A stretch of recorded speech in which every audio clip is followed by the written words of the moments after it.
আসসালামু আলাইকুম প্রিয় বন্ধুগণ, আপনারা নিশ্চয়ই জানেন যে বাংলাদেশের পার্শ্ববর্তী দেশ মিয়ানমারে সার্বক্ষণিক যুদ্ধ লেগেই আছে।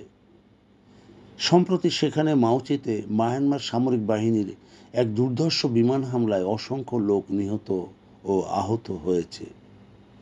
মিয়ানমারের যত নির্বাচনের দিনক্ষণ এগিয়ে আসছে, ততই সেখানকার সামরিক সরকার কঠোর হচ্ছে। গত রোববার কারেনি রাজ্যের মাওচি শহরে সামরিক সরকার যুদ্ধবিমানের এক বিধ্বংসী বিমান হামলায় সেখানে নিহতের সংখ্যা বেড়ে দাঁড়িয়েছে ৩২ জন। সেই প্রাচীনকাল থেকেই হপাসাং টাউনশিপের মাওচি এলাকা তার টিন এবং টাংস্টেন খনির জন্য বিখ্যাত।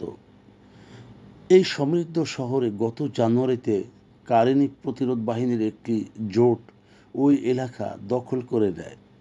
মাওচিতে খনি আছে বিদায় এখানে অনেক মানুষ ব্যবসা বাণিজ্য করতে আসে, চাল ডাল নিত্য পণ্য সহ খাবার বিক্রি করে থাকে।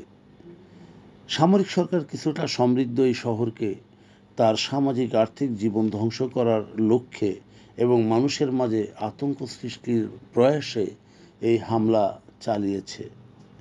নিহতদের মধ্যে ৮ জন মহিলা, যার মধ্যে ২ জন শিশু এবং ১৮ জন পুরুষ, এবং ৬টি মৃতদেহ এতই বীভৎস আকারে পরিণত হয়েছে যে তাদের লিঙ্গ নির্ধারণ করা সম্ভব হয়নি।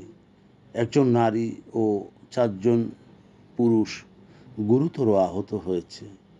প্রিয় বন্ধুগণ, যদি আমাদের এই তথ্য গল্প আপনার ভালো লাগে তাহলে লাইক এবং শেয়ার দিন, এবং আজ আমাদের সঙ্গে থাকার জন্যে ধন্যবাদ। আমাদের ফলো দিন এবং সাবস্ক্রাইব করুন।